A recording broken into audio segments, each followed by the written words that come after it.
Otak manusia itu rumit dan menarik ya. Otak mengendalikan semua yang kita lakukan, dari pikiran dan perasaan sampai perilaku kita. Yang banyak orang nggak tahu, pola otak bisa diturunkan. Kayak warna mata dari orang tua, kita juga bisa mewarisi kecenderungan pola otak tertentu. Pola-pola ini bisa memengaruhi kesehatan mental kita.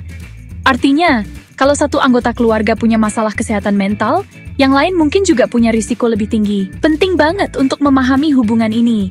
Ini bisa bikin keluarga lebih berempati dan saling mendukung dalam menghadapi masalah kesehatan mental. Dengan pengetahuan ini, keluarga jadi lebih berani mencari bantuan.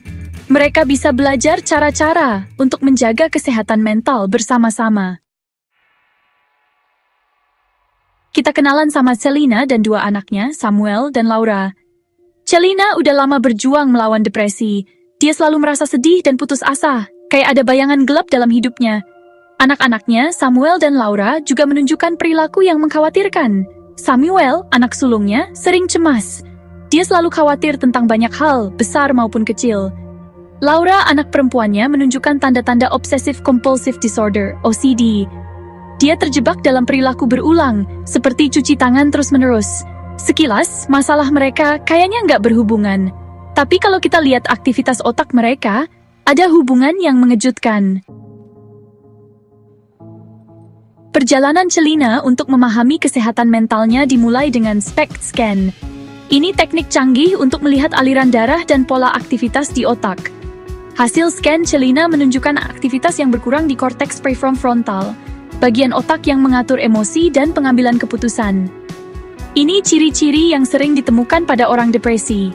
Berbekal pengetahuan ini, Dr. Selina menyarankan kombinasi obat dan terapi. Obatnya membantu menyeimbangkan zat kimia di otaknya, sementara terapi memberinya cara untuk mengatasi pikiran negatifnya. Lama-kelamaan, Selina mulai merasa ada harapan. Energinya kembali, dan awan gelap depresi mulai menghilang. Gejala yang mirip, kecemasan Samuel dan obsesi Laura. Terinspirasi oleh kemajuan Selina, Samuel dan Laura juga menjalani SPECT scan. Ternyata hasil scan mereka menunjukkan pola yang mirip, yaitu aktivitas yang berkurang di korteks prefrontal, meskipun nggak separah Selina.